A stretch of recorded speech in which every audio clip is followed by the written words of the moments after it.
I'm a security guard for hire. My last job nearly killed me. I'm a security guard who works for a company that hires freelancers to whoever needs. So, I've had times where I would go to work and have absolutely no idea where I was going. Sometimes I'd be patrolling football games on Friday nights. Other times I would have to fill in for someone who called off sick at a warehouse, or one of the other places the company contracted out to. So, there wasn't a lot of stability in my job. But when you're the night watchman, you're the night watchman. There's not a lot of activity. You're just kind of there to check the locks and make sure nobody breaks in. There was a large antique store in downtown that used to be an old department store that went out of business, back when such things existed. It sat vacant for years, decades even, and then someone bought it and turned it into an antique store. They sold things on consignment, so it was actually many stores within one. The security company I worked for was called because there had been things going missing from the store. They decided it was worth it to have someone staying there overnight to make sure no one was breaking in.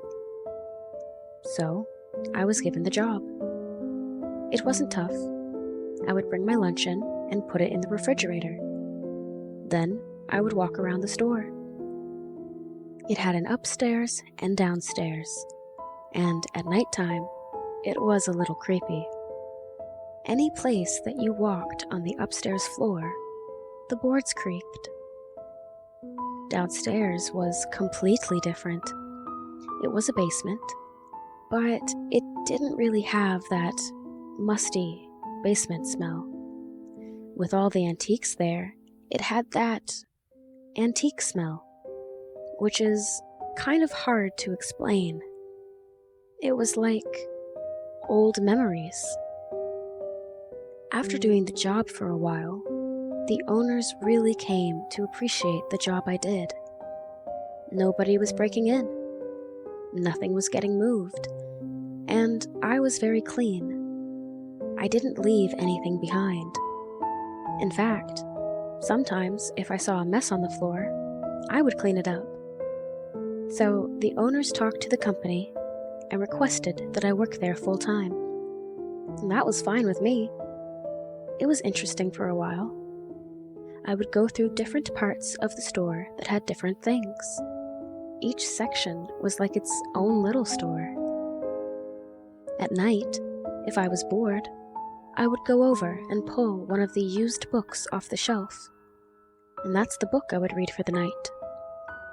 When I'd put it back, I would make a note in my notebook of what page I ended on, and the next night, I would get the book and pick up where I left off. There were other times when I would look through the one shop's records collection, looking for ones that I wanted to buy, or that my friends were looking for. And I would call them and tell them it was here. Not only was I guarding the place, but I was also bringing in more business. I would walk through and see what was in each shop as I patrolled. And if I knew there was something a friend was looking for, I'd call them up and tell them about it. I was very happy with my job.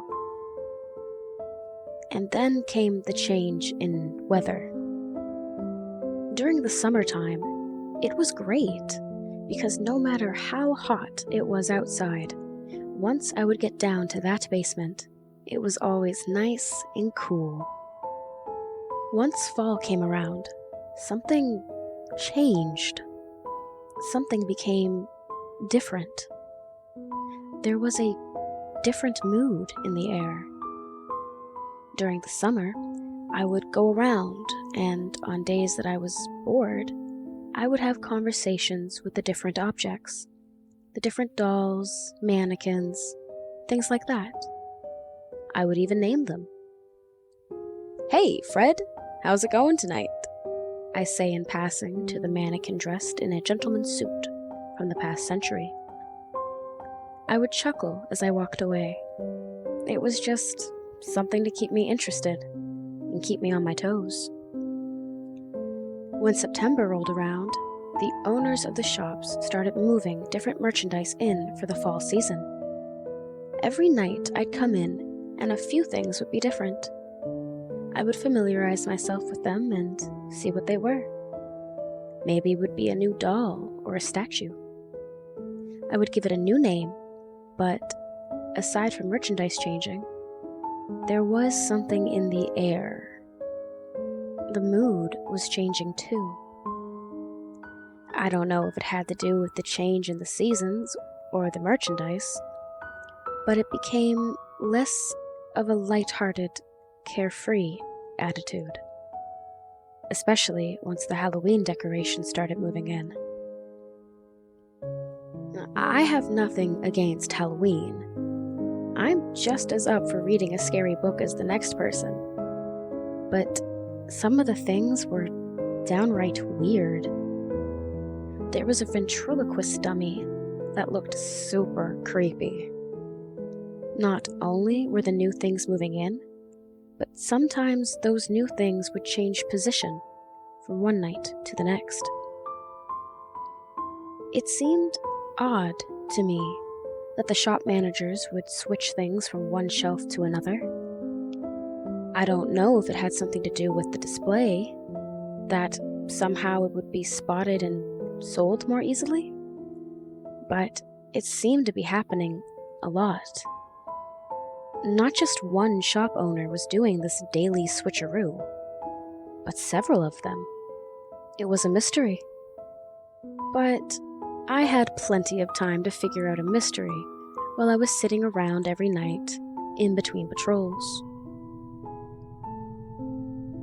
It was shortly after that I heard the first sound. Now, mind you, I sit in total silence all night while I'm guarding the place. I don't listen to music because I want to keep my ears open for anyone messing with the doors. By this point, I'd come to know the sounds the store made. There were times when the heat turned on and the pipes would creak and pop. There were times when the floors would creak because of the change in temperature.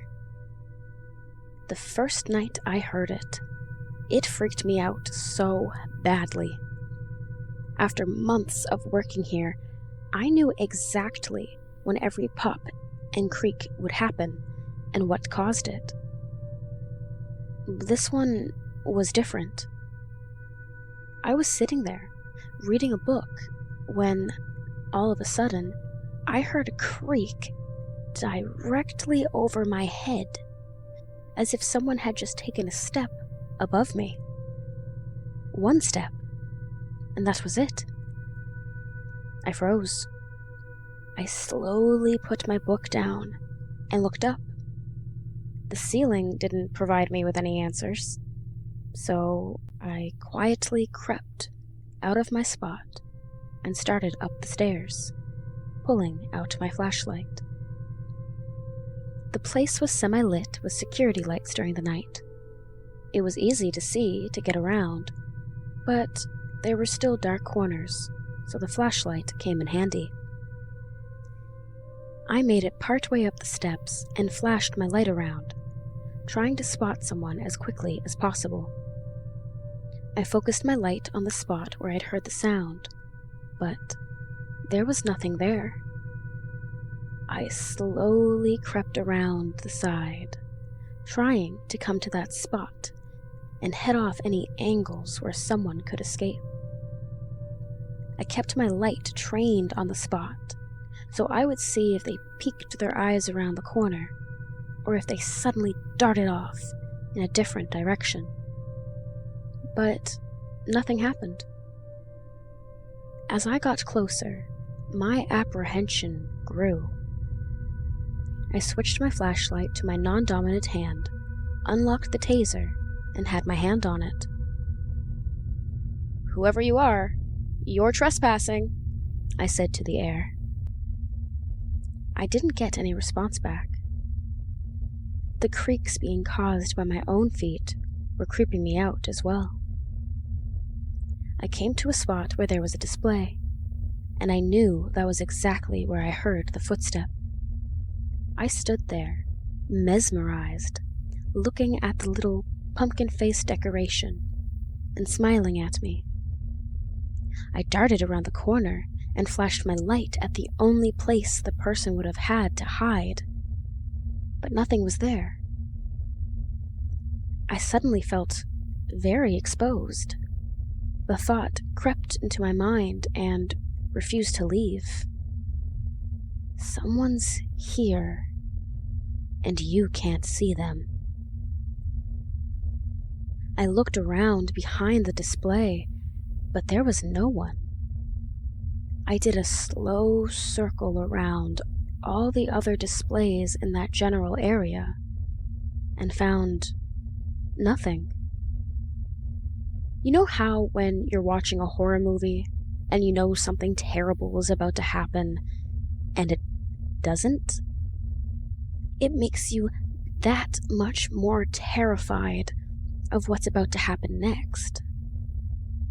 That's a rabbit hole that I was slowly tumbling down. The longer it took me to find someone, the more apprehensive I became. I did a slow walk through the entire upstairs, paying close attention to the dark corners. But there was absolutely nothing out of the ordinary. The only thing I could find different was, once again, a few pieces of merchandise had moved positions. Was somebody sneaking in and moving stuff around just to creep me out? I was mystified as to why. I mean, sometimes kids do stupid stuff like that, but how would they get inside? I double-checked the locks on all the doors, and they were secure. After I did my round, I wasn't satisfied by any means. I would have much rather found something than nothing, because something you can chase away. You can yell at it, you can tell it you're going to call the police, but with nothing, there's not a single thing you can do. I went back downstairs, feeling helpless as I did a round through the basement, also finding nothing. I sighed and attempted to shrug it off, and went back to reading my book. I can't say I was fully focused on reading. The rest of the night, my eyes kept darting around, waiting to see someone jump up at me and say, "Gotcha!" But that didn't happen either. Let's just say that I was relieved when morning came that day. I was very happy to go home. However, my mind never got to full resting mode. That day, as I fought off the sunlight to try to sleep, my mind kept drifting back to, did I really hear that? Or was it just my imagination? Now, I'm not easily rattled. I used to work as a corrections officer, so I'm used to dealing with difficult situations. But this was bothering me because it was a situation where there seemed to be no situation. And that bothered me because that meant it was all in my head. I went back to work that night and was on edge the entire night. I did more rounds than usual. I tried to stay diligent of dark corners. I shined my flashlight around a lot more than usual. It felt like my entire body was keyed up in anticipation of the same thing happening again. But it didn't. Nothing happened. I wasn't sure if that was better or worse. The night after that, I went back to work and tried to settle into my normal routine, mentally laughing it off as the fact that I got so upset over nothing. That night, once again, I was sitting downstairs after having completed my first round and was reading my book when I heard the footstep. This time, it wasn't just a creak of a board. I heard an actual footstep, like a boot had stepped on the floor. I instantly felt pins and needles all over my body. I slowly set down the book, picked up the flashlight, and started upstairs. Like the last time, I moved slowly and cautiously, trying to flank the position so that anyone who was there would not be able to get around me. "Whoever is here, you're trespassing on private property," I said, panning the flashlight around. "If you don't leave, if you don't show yourself, I will call the police." Nothing. The only sound was the fading echo of my own words. I approached the same display where I had heard the creak the last time. Once again, I found a colorful display of pumpkin decorations staring me back in the face. But no person, no boot, nothing that could have possibly made the sound. The only thing that was different this time was one of the pumpkin decorations was swaying back and forth a tiny bit, as though someone had bumped the display. My search of the upstairs proved futile and fruitless.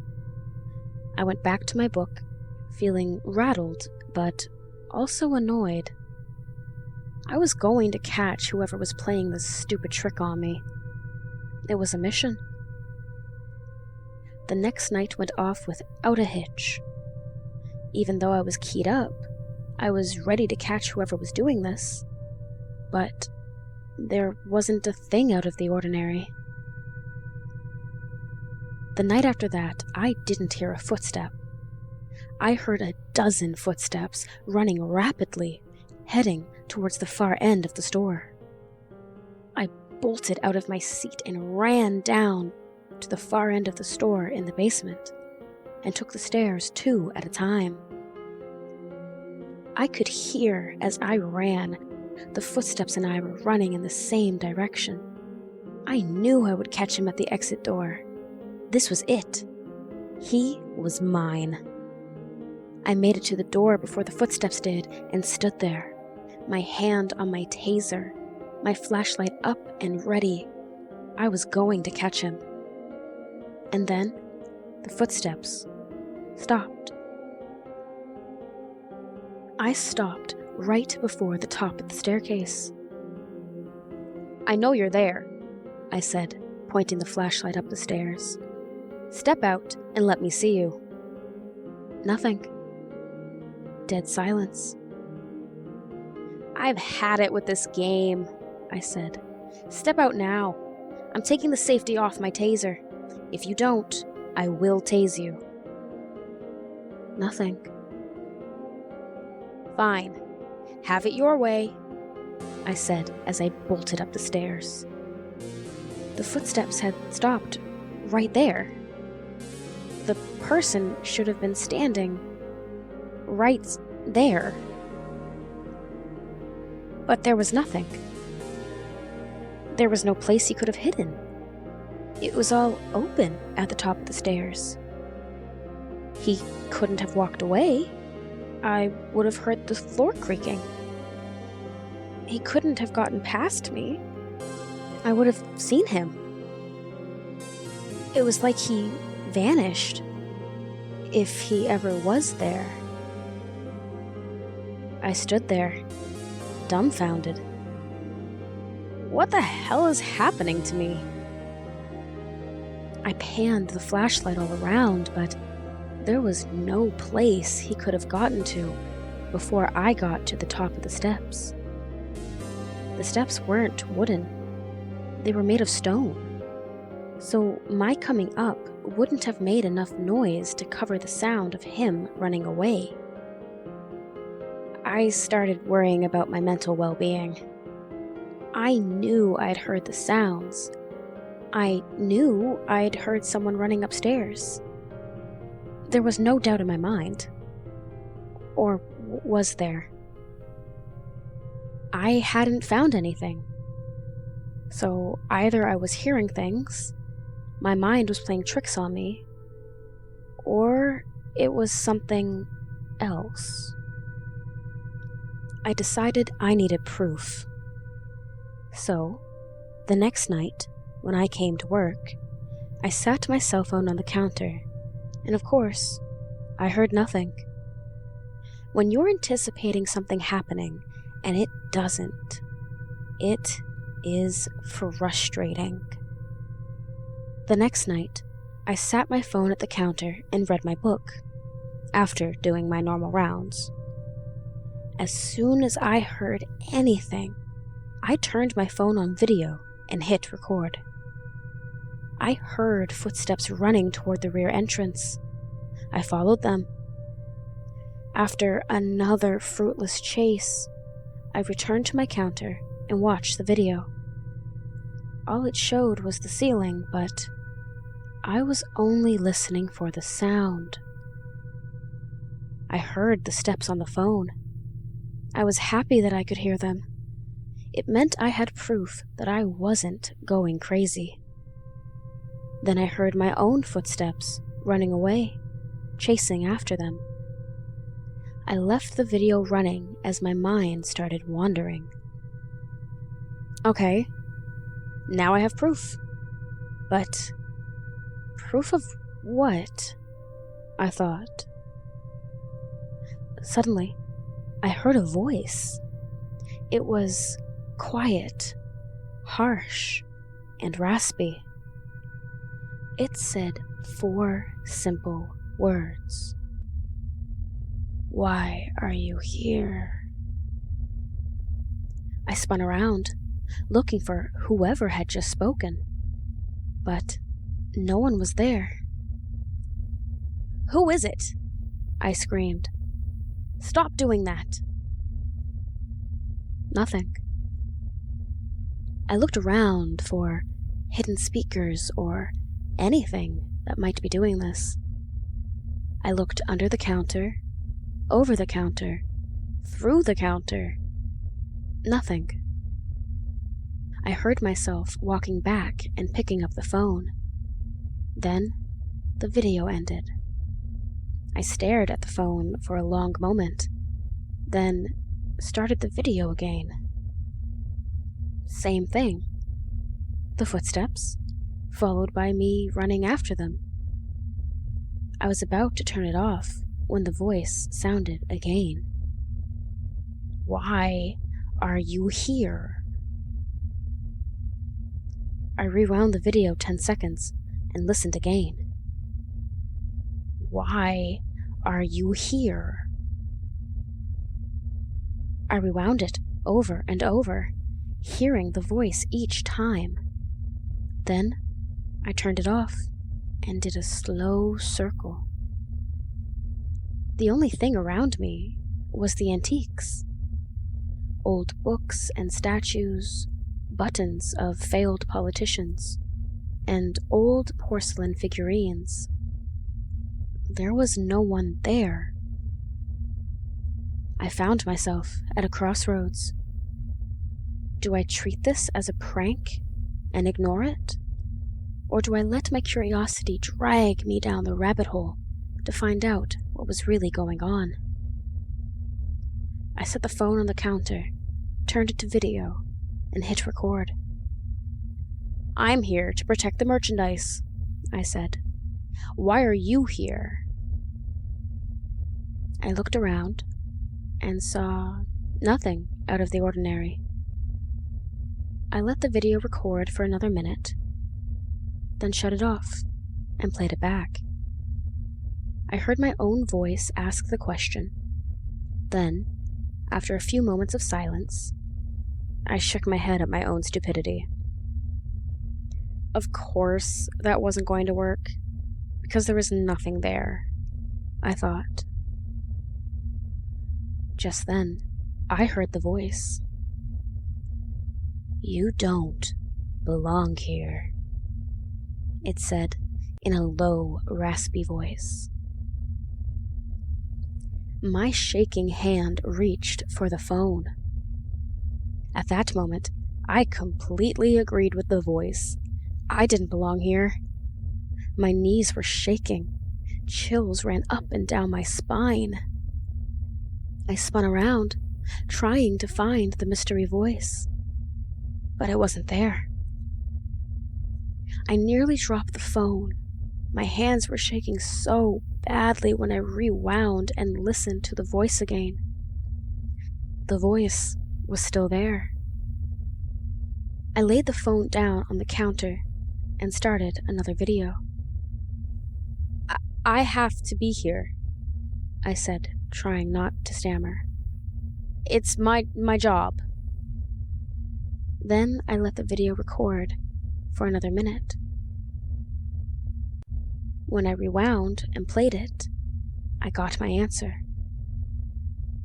"Leave and never return," it said. I started another video and said, "And what if I do return?" When I played it back, I wish I hadn't. The only word it said was consequences. I suddenly felt cold, like the temperature in the room had dropped below freezing. I didn't try to ask any more questions after that. I picked up my phone and went upstairs for the rest of the night. When the owners came in the morning, the woman asked me if I was feeling okay. "You look pale," she said. "Like you've seen a—" "I'm fine," I said, interrupting her. "Just a little tired." "Well, go home and get some rest," she said. "Thanks to you, we're having a record quarter." I smiled weakly and opened my mouth to say something, then thought better of it. "I'm glad I can help out," I said, then excused myself and drove home. It took every ounce of fortitude I had to step inside the store that night. When I turned and locked the door behind me, the click had a sound of finality. I walked slowly through the upstairs on my first round, suspicious of every nook and cranny. Even the friendly faces on the dolls and festive decorations took on a sinister look. It was as if the entire store was watching me. By the time I reached the stairwell at the far end of the store, my nerves were shot. I had my flashlight out and hand on my taser. For some reason, the stairwell light was off. I flicked it on and descended the uninviting stairs. When I reached the bottom, the lights were off in the basement as well. I flicked them on, and, for a heartbeat, I swore I saw something dart out of the light and into a shadow. My senses, already on high alert, went into convulsions. Before I knew it, the taser was in my hand and the red beam was dancing around, bouncing off the myriad of objects on the shelves. My feet felt like they were encased in concrete. For a handful of minutes, I stood frozen to the spot, waiting for anything to move, praying it wouldn't. My mind screamed at me, "Leave! Get out of here! It's not worth it!" I entertained the thought, then came to my senses. It's just my imagination, is all, I thought. There's nothing down here I haven't seen 100 times. I tried to smile and chuckle, but it didn't quite feel right. Half of me wanted to listen to my mind's prodding and bug the hell out. I finally overcame my paralysis and started my round in the basement. I walked, trying to act nonchalant, but eyes darting back and forth, looking for trouble. The taser hadn't made it back into my holster yet, either. When I got to the spot where I thought I had seen something move, I took a long look. There was nothing out of the ordinary, except an overweight porcelain clown that was on the floor instead of the second shelf where it usually sat. "Are you causing trouble, Tubbo?" I said to the clown. Thankfully, it didn't answer. I walked away, feeling a little better for trying to lighten the moment. I stepped up to the books to choose which I would read tonight. As I perused the titles, one stuck out at me. Literally. It was as if someone had only put it back in halfway. I pulled it out and looked at the title.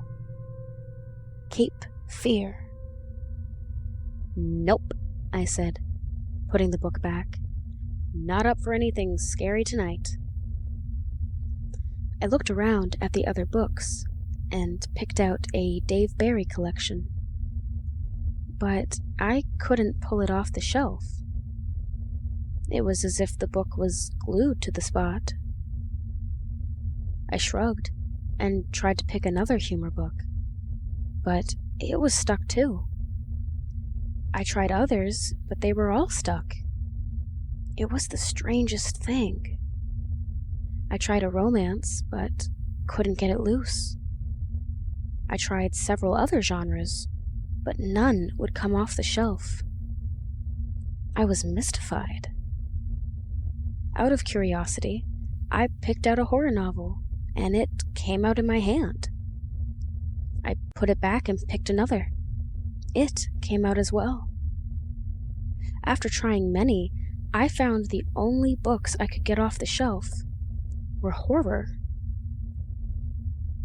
I backed away from the strange phenomenon and continued my round.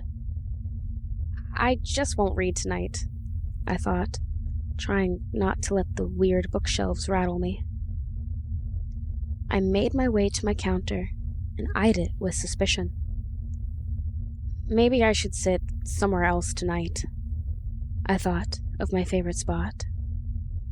With no book and nothing to do but stare at the many objects that surrounded me, I found myself doing more rounds than usual. Hearing the floorboards creak under my own feet was little consolation. My nerves were still dancing on the edge of a knife.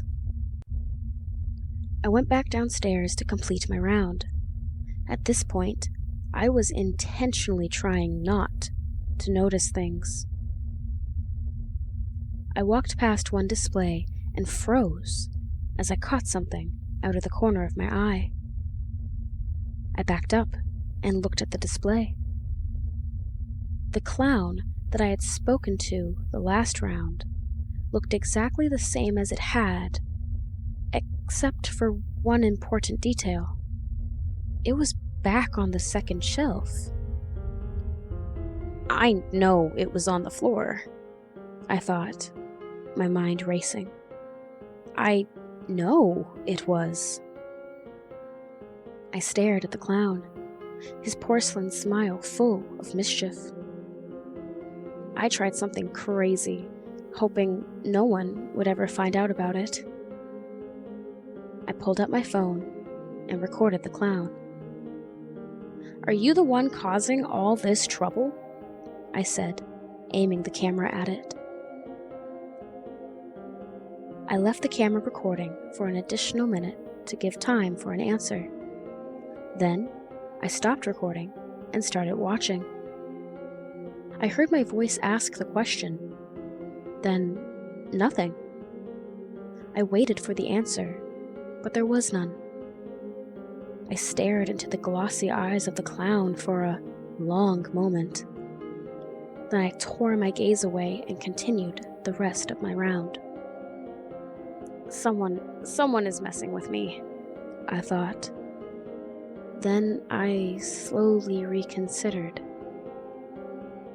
Or is it something? I looked back toward where the clown sat in his display. I sat quietly at my counter, trying not to have a nervous breakdown. My thoughts were tumbling through my mind so quickly that I lost track of time. I glanced at my watch and nearly an hour had passed. I got up and did my next round. But when I got back to the basement, the clown was once again on the floor. I pulled out my phone, mumbling, "I know he wasn't there the last time." Sure enough, I played the video, and the clown was sitting on the second shelf. "Ha!" I said, pointing at the clown. "I caught you." I turned the phone around and showed the video to the inanimate object. Then realized just how insane my actions were. I slowly turned the phone around and shut it off. I walked away and sat back down at my counter. The next round, I tried ignoring the clown, but found my eyes drifting towards its display. But instead of finding it once again on the shelf, there was another surprise. It was gone. I looked around all the displays, but it wasn't there. I frantically searched the nearby displays, but couldn't find it. Beads of sweat formed on my forehead. I did a slow pan around and felt as if it was lurking behind any of the 1,000 objects in the store. I pulled out my flashlight and searched every dark corner. I slowly made my way through the basement, not finding any sign of my quarry. I approached the counter, and there it was, on top of the counter, pretty as you please, staring at me. It was all I could do not to scream. I refused to touch it. I stood there, transfixed, staring at this impossible scene. And then my mind woke up and sent me very specific instructions. "Run!" it said. "Get the hell out of here!" I bolted for the stairs and took them 2 at a time. I tore through the store and fumbled with the keys to unlock the main door, dropping them twice, just like in every horror movie I'd ever seen. Finally, I managed to open the door and step out. The cold, late October air slammed into my face, making me screech to a halt. I stood there, looking at the streetlights in the pre-dawn glowing. The sidewalks were empty, making me feel totally alone and on my own. I took in several slow, deep breaths of the frigid air. My mind began to slow. What the hell just happened? I asked myself, but I couldn't come up with an answer I wanted to accept. I'm a former corrections officer, I thought. I've dealt with people who've tried to kill me, thrown things on me that should never be thrown. I've done countless cell extractions, and yet here I am, scared out of my mind by a toy? I shook my head in wonder, then turned and went back inside, locking the door behind me. 2 steps in, I could feel the difference. There was a heaviness in the air, a stillness that was disturbing. My bravado was evaporating with every step. "Keep it together, man," I told myself, looking at my watch. "Only a few more hours, then go home and get some sleep." I came around the edge of the stairwell and started down the stairs when my foot caught on something and I went sailing out into the air. By sheer miracle, my hand shot out and grabbed the handrail, keeping me from tumbling down the stone stairs and ending up with at least a concussion, if not a quick trip to the morgue.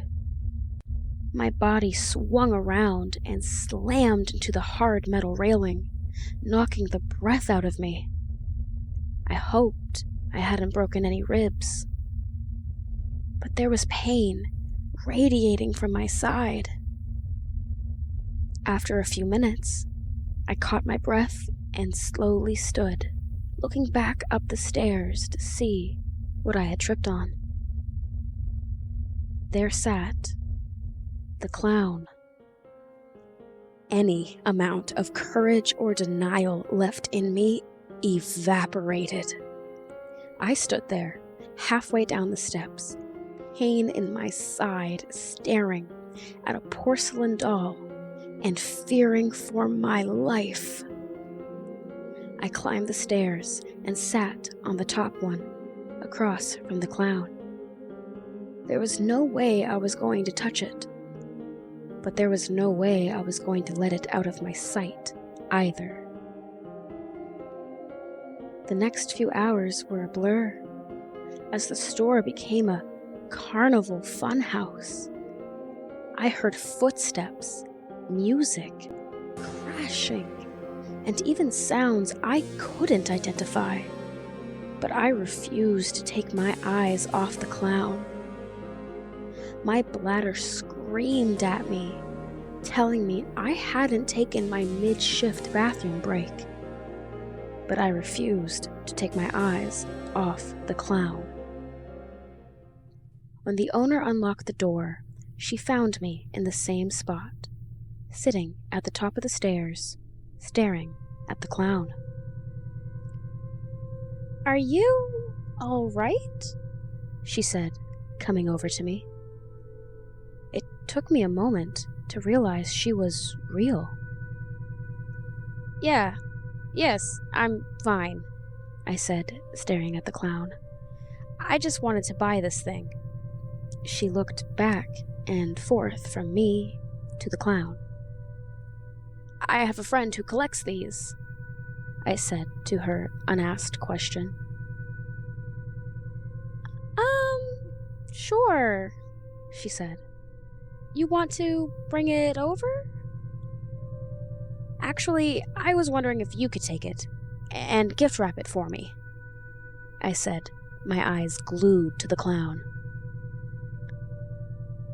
"Of course," she said hesitantly, picking up the clown and carrying it over to the counter. I struggled to my feet, nearly falling down the stairs again as my numb leg struggled to function. I shook out the pins and needles and waited for my balance to return before walking over to the counter and paying for the doll. "Thank you very much," the owner said with her cashier smile that didn't quite make it to her eyes. "Are you going to be okay?" I looked at the brown wrapping paper that enveloped the clown and smiled. "I'll be fine. Thanks." I stepped out into the cold air and walked to my car. The keys slipped out of my hands as I tried to unlock the door. The second time around, I unlocked it and got inside, putting my parcel in the passenger seat. I turned the key in the ignition to start the car, and nothing happened. I sat back and sighed. Then I slapped the brown paper wrapper and tried again. The car roared to life, and for the first time in a while, I felt in control. I drove away from work, ending up on a dirt road I used to visit when I was a dumb teenager. I knew the road ended at a quarry, and I wasn't going very fast, but when I pressed the brake, nothing happened. I kept going straight towards the edge of the cliff. I tried the brakes again, but still wasn't stopping. I was slowing down because my foot wasn't on the gas pedal, but that wasn't going to stop me before hurtling over the edge. There were trees lining both sides of the road, so I knew, if need be, I would hit a tree before careening over a cliff to my death. But I wanted to save my car, if possible. The moment of truth was approaching. I was almost to the edge. I grabbed the emergency brake and yanked up with all my strength. Dirt flew as the car slid sideways and came to a stop. I took a deep breath, put the car in park, and turned off the engine. I stepped out and looked down at the edge of the cliff 3 feet in front of me. I sighed and reached back inside the car to grab my brown package. I unwrapped it and looked into the eyes of the clown.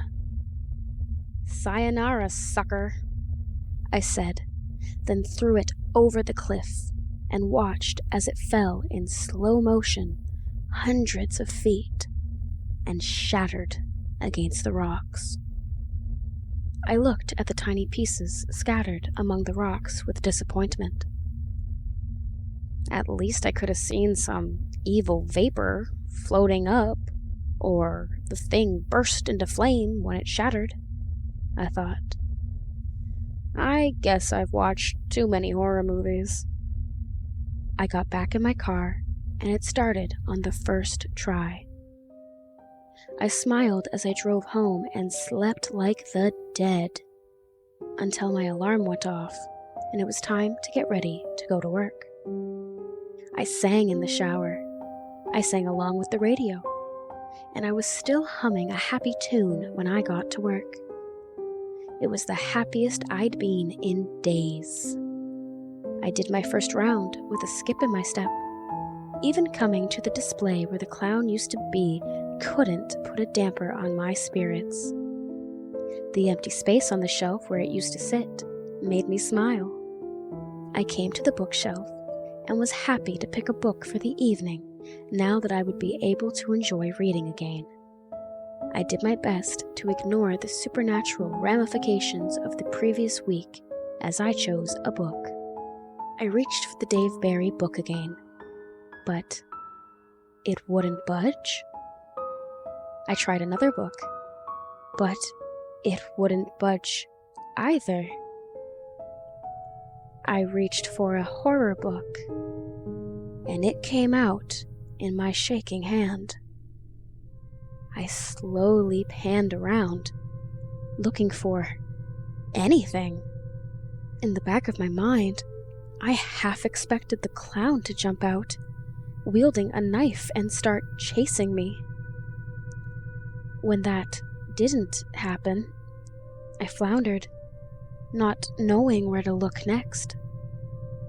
I went to my counter and set the phone down on record. "Where are you?" I said, looking around. "What are you?" I waited for a minute, then stopped recording and listened. After I was done talking, I waited for the answer. "Why?"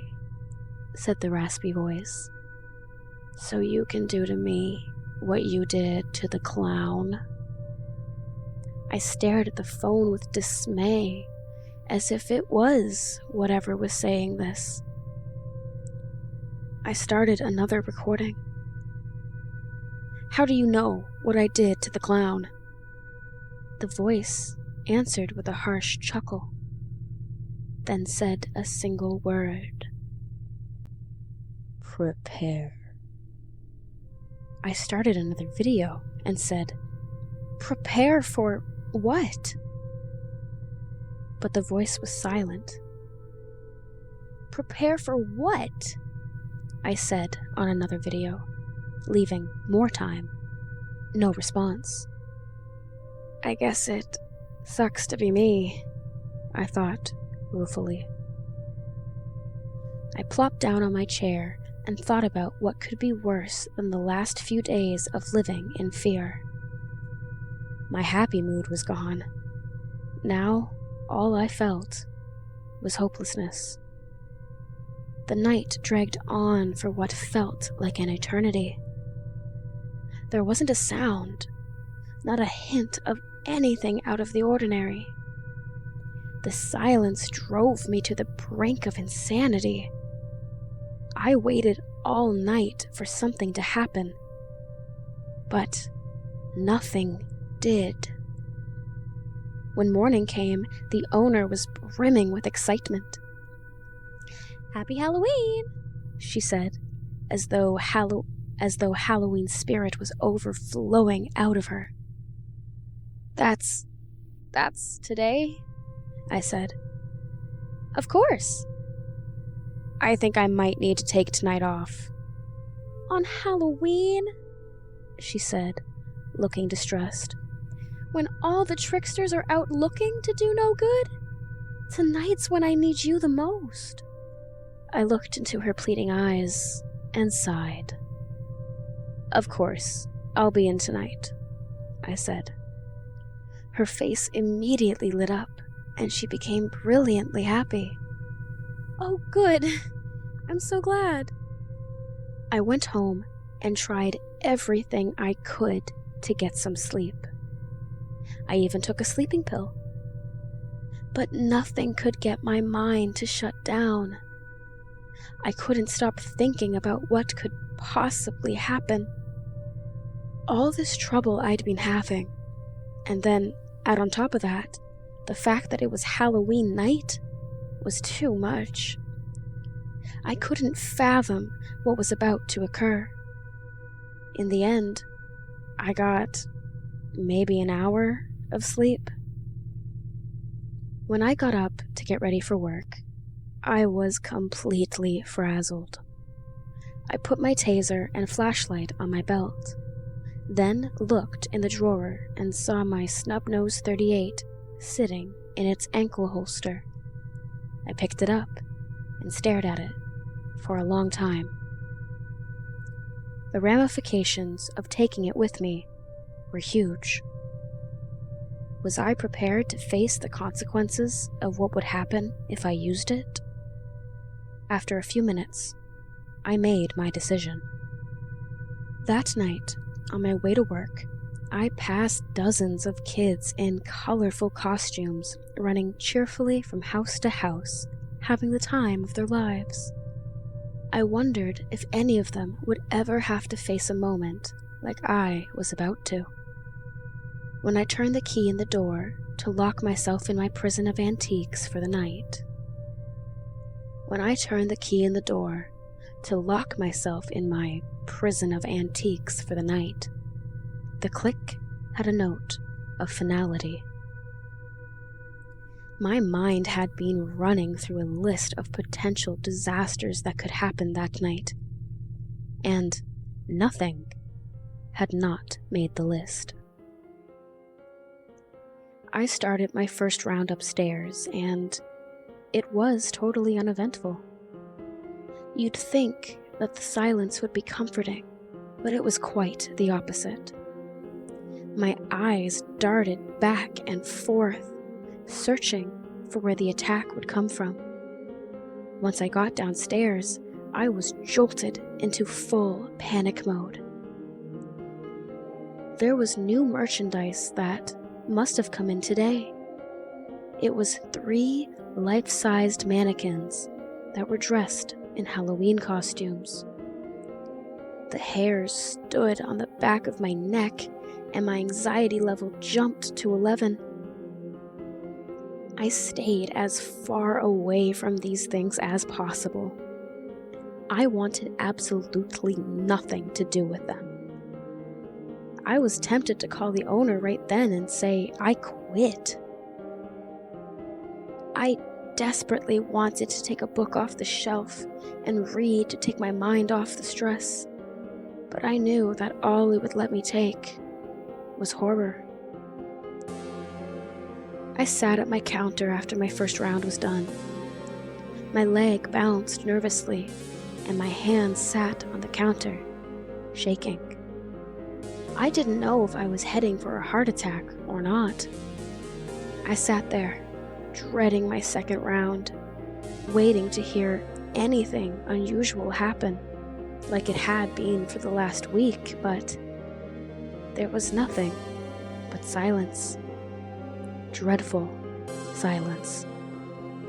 It was like the silence of a volcano that was quietly building pressure until the eruption, and no one ever sees it coming. That's what I was waiting for. The eruption. Second round came, and my walk through the upstairs was disturbingly quiet. When I got downstairs, I noticed 2 of the 3 mannequins were still where they were supposed to be. The third was missing. Please, can't I just have one peaceful night? I thought. As the thought rattled through my brain, I heard a rustling. I looked over to the side, and the third mannequin was stepping toward me. I froze in shock. The impossibility of what was happening seemed to ricochet off my brain. It refused to penetrate. The mannequin took a step toward me, then another. Finally, my mind got out of denial mode and into full red alert mode. I pulled out my taser, put the red dot in the middle of the mannequin's chest, and pulled the trigger. The surge of electricity didn't faze it. It kept stepping toward me. I didn't know what to do. As a last resort, I reached down to my ankle and pulled out the .38. The mannequin started waving wildly and making strange noises. It terrified me beyond anything I'd ever felt before. It was a mere half-dozen steps away from me when I fired. I hit it square in the middle of the chest. There was a small hole in the front, and something flew out of the back. The mannequin stopped, as if I had just hit the pause button. It slowly toppled forward, and when it hit the floor, pieces flew off. I noticed there was clothing underneath. I also noticed the large red hole in the back of the plastic. My curiosity overwhelmed my fear, and I stepped forward to discover what had happened. I looked down, and oozing out of the red hole was blood. I hesitantly reached for the mannequin and rolled it over to find the faceplate had broken off, and I was staring down into the eyes of the owner of the store. "No!" I screamed. She tried to say something, but blood gurgled out of her mouth, making it barely audible. I leaned closer, and she spoke again. "Just wanted to give you a little scare," she said weakly. "Happy Halloween." I knelt there for a long moment before I came to my senses. I reached for her neck to feel for a pulse, but there was none. Most of her body was still covered in the mannequin plastic, but there was nothing I could do. There was no resuscitation that would work. I had shot her in the heart, and there was nothing to resuscitate. I stared at her dead body for a long time. And then I got up and went to my counter, sat, and put my head in my hands. After a few minutes, I pulled out my phone, turned on the video recorder, and said, "Are you happy now? Is this what you wanted? For me to destroy my life out of fear?" I let it record for another minute, then turned it off and hit play. I heard the sound of my own voice desperately asking the question. Then silence. I recorded another video. "Answer me!" I screamed. "This is what you wanted. Say something. Gloat. Do something. Anything!" I played it back, but there was still silence. Maddening silence. I looked around in desperation, trying to see what was different, when my eyes landed on an empty spot on a shelf. The ventriloquist dummy was gone. Someone must have bought it during the day. I stared at the empty spot in disbelief. Was that it? Was that what was causing all this grief? All this madness? To test the theory, I went back to the bookshelves and pulled out a Dave Barry book. It slid off the shelf into my hand. I looked down at it and realized whatever had been terrorizing me was gone. I should have been relieved. I should have been happy. Then I looked over and saw the arm of the dead woman with a hint of the puddle of blood beneath her. I knew it had destroyed my life. It didn't matter that it was no longer here. For a fleeting moment, I thought about cleaning up the mess and burying the body on the outskirts of town, somewhere she would never be found. But she didn't deserve that. I couldn't do that evil thing to her after all she had done for me. I sat down and typed this out on my phone so that others would know the story, so that this woman wouldn't have her death be a mystery. I also wanted to warn others of the dangers of unknown things. Don't play with these things. Don't challenge them.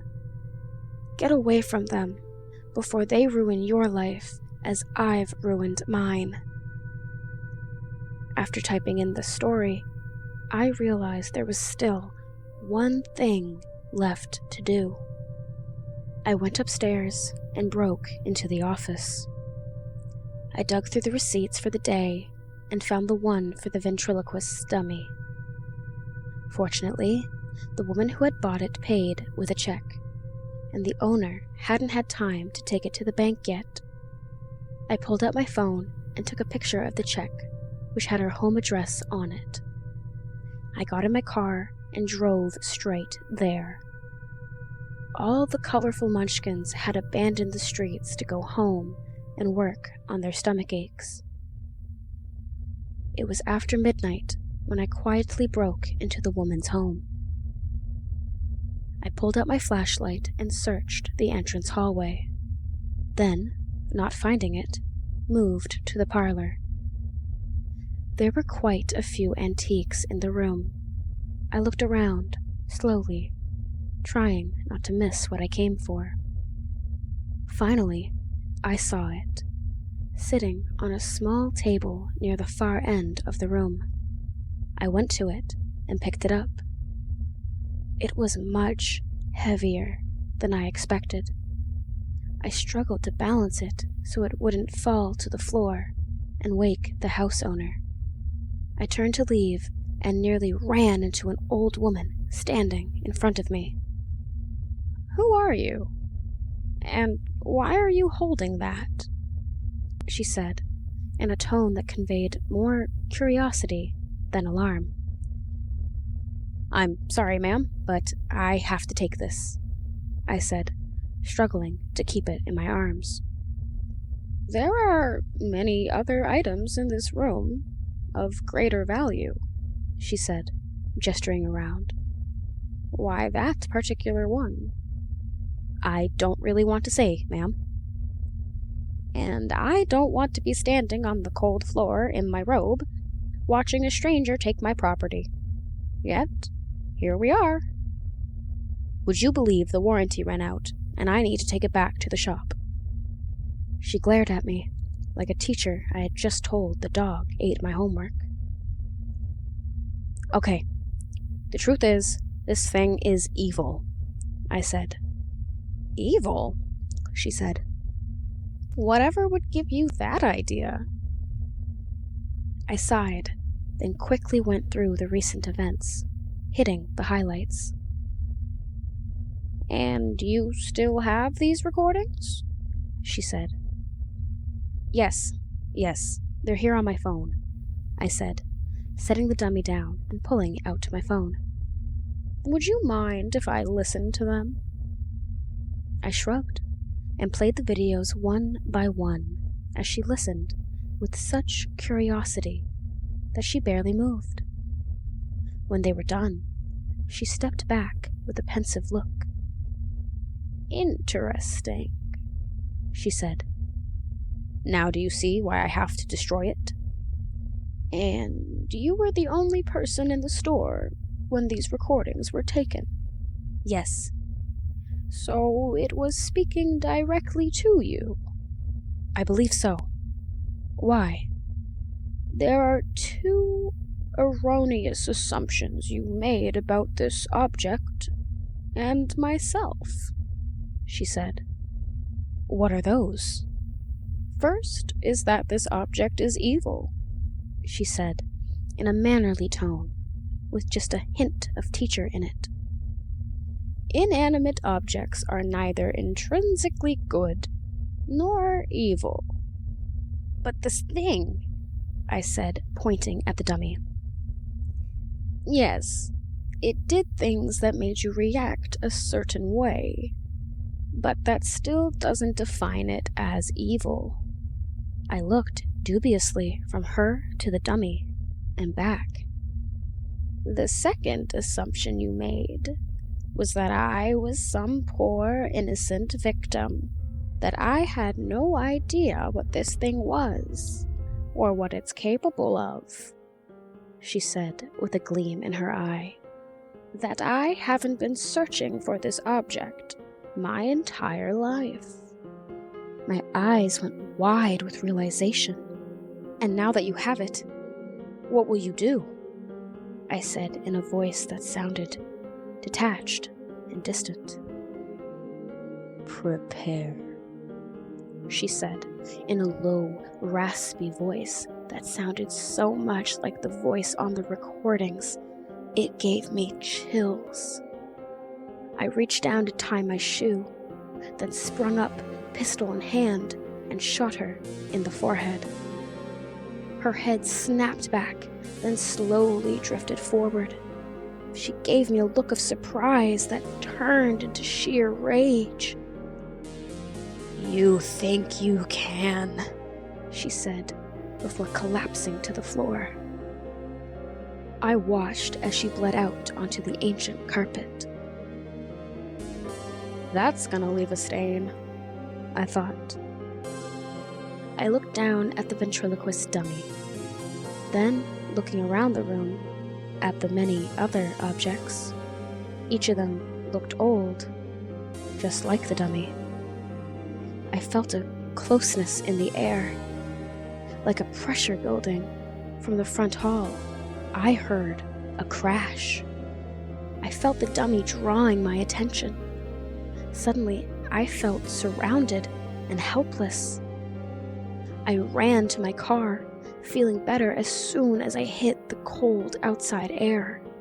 I stood there, gasping, sucking in lungfuls of fresh air. Then I turned and looked back at the house. The thought of all those things being sold at auction to unsuspecting victims was more than I could bear. In for a penny, in for a pound, I thought, digging through my glove box and finding a lighter. I stepped back into the house, feeling stifled as soon as I did, and found as many papers as I could. There was a stack of old newspapers in the foyer. I crumpled some up and threw the rest of them in the middle of the parlor floor. I lit a handful of crumpled newspapers and threw them in the corner. Then I lit another as a large glass cabinet suddenly tipped over, nearly crushing me. I dodged, then lit some more newspaper and dropped it beside the cabinet. Objects started flying. Small ceramic figurines darted through the air toward me. Some missed and hit the wall behind me. Others hit with surprising force, cutting me, but only increased my resolve. I continued to light bunches of paper and throw them around the room while flames climbed high, licking the ceiling as they devoured the curtains. The entire room was ablaze and in chaos. Inanimate objects became deadly missiles as the flames consumed the room. I backed out of the disintegrating room, staring at the ventriloquist dummy engulfed in flame. Then ran to my car and watched as the house collapsed in on itself. I breathed a sigh of relief as I sat in my car and posted the rest of the story for everyone to know before I go away. I hope I've saved at least a few innocent victims.